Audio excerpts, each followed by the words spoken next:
What's going on, LEGO Maniacs? It's Ty, the LEGO guy here, and welcome to another Speed Champions review. Today we're taking a look at the Toyota GR Supra.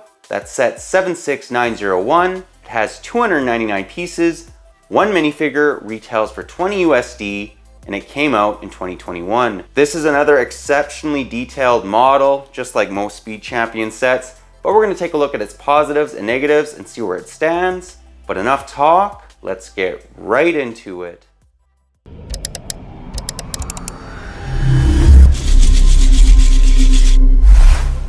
And to start us off, we'll begin by taking a look at the box art.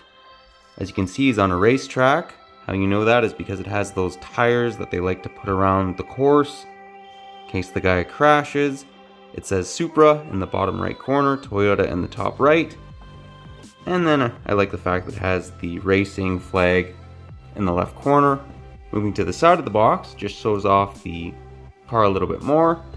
And then on the back, what I love about these Speed Champions sets is they show the model that this LEGO set is supposed to be representing. And as you can see, it looks quite similar, at least as similar as you can make it in LEGO form. Hitting angles and getting curves like that is almost impossible with LEGO, but I think they did as best they could with this car. And then moving to the other side of the box, just says Speed Champions on the bottom, the barcode. And then surprisingly, on the top, it just shows off the car and the wheel again, not the minifigure. So that's a bit odd. This is the first one I've ever seen like that, but that pretty well does the box. Let's now take a look at the set itself. And now making our way to the car, we'll begin by giving you guys a 360 view. And as you can see, it's a very sleek looking vehicle, which is somewhat difficult to do in LEGO form. It's amazing how many pieces make this up, how many smaller pieces, but it really helps get the angles correct and make this look like the actual vehicle. You also get a set of different mags if you want to change them out. Let's now break down the vehicle area by area. And the first thing we'll show off is the fact that this car has great drivability. So if you want to play with this, you can, whether you're a kid or an adult. And the next thing is this has quite a nice interior. You can very easily just access it by removing the windshield. You can seat two minifigures. This is a 1x8 stud car. There isn't any control panels or anything like that in here, unfortunately, but removing the minifigure, it does have some red detailing, and I did like that. Just a little bit, just adds a little bit, I guess. Number of stickers. Love the fact that they lined up these 3 stickers on 3 different pieces. If you get them relatively straight, it will look good. If you don't, it won't. So just be careful if you buy this set and you're applying the stickers, but that's pretty much true for any Speed Champions set. You really got to make sure you apply the stickers relatively straight. And then here's the rear of the vehicle. It says Supra, along with GR, dual exhaust, which is quite nice. And then the front of the vehicle. I mean, just again, check the building techniques they use on these is incredible. Like, I don't really see them in any other LEGO set because, again, they're trying to make this vehicle as small as they can while making it look accurate to the actual car that's supposed to represent. And then here's the underbelly. There really isn't a whole lot of features to this car, but that's true of most Speed Champions. It's just overall a very nice looking vehicle. One of these days I will get a LEGO City, and this will definitely be making its way into it.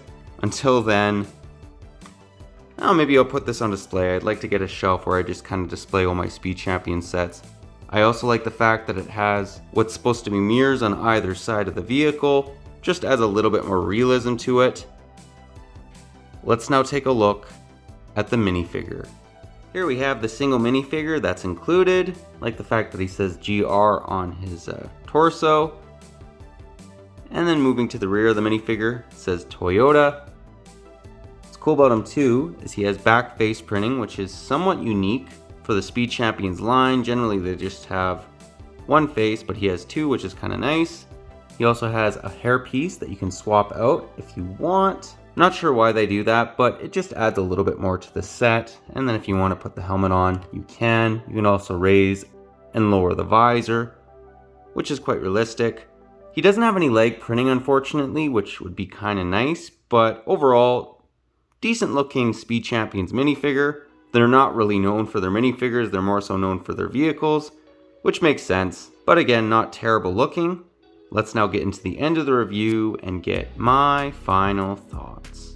Well guys, that was my review. Do hope you enjoyed it. Personally, I really like this one. I think it's great. I love the fact that it's so yellow. It kind of stands out, it pops. I don't know many LEGO sets that are actually just pure yellow, which is part of the reason why I like this one, just the coloring and then the overall detail. This isn't really any more detailed than any other Speed Champion set, but again, just the color of it is what really makes it pop. And it obviously is a very nice looking model. I don't really think they could make this vehicle look any more like the real car, at least making it in LEGO form. Personally, I definitely think it gets the thumbs up. Go out and buy it if you like Speed Champions. It's not groundbreaking.